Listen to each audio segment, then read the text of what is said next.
అమెరికాతో యుద్ధంలో తామే పైచేయి సాధించినట్లుగా ప్రకటించింది ఇరాన్.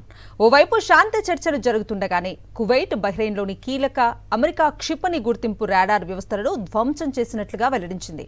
ఇందుకు సంబంధించిన కొన్ని ఉపగ్రహ చిత్రాలను కూడా విడుదల చేసింది. శాంతి చర్చలపై అధికారిక ప్రకటన వెలువడే ముందు ఇరాన్ చేసిన ఈ ప్రకటన అంతర్జాతీయంగా తీవ్ర కలకలం రేపుతోంది.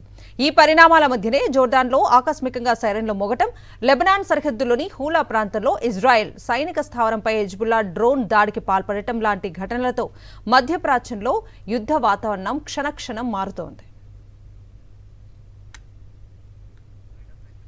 అమెరికాతో యుద్ధంలో తామే పైచేయి సాధించినట్లుగా ప్రకటించింది ఇరాన్.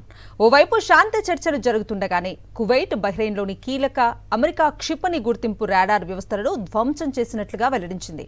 ఇందుకు సంబంధించిన కొన్ని ఉపగ్రహ చిత్రాలను కూడా విడుదల చేసింది. శాంతి చర్చలపై అధికారిక ప్రకటన వెలువడే ముందు ఇరాన్ చేసిన ఈ ప్రకటన అంతర్జాతీయంగా తీవ్ర కలకలం రేపుతోంది.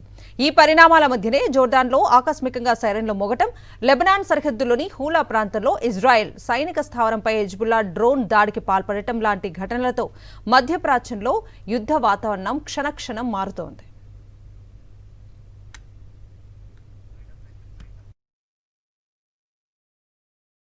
మరిన్ని అప్డేట్స్ కోసం ఛానల్ ను సబ్స్క్రైబ్ చేయండి. నోటిఫికేషన్స్ కోసం బెల్ ఐకాన్ పై క్లిక్ చేయండి.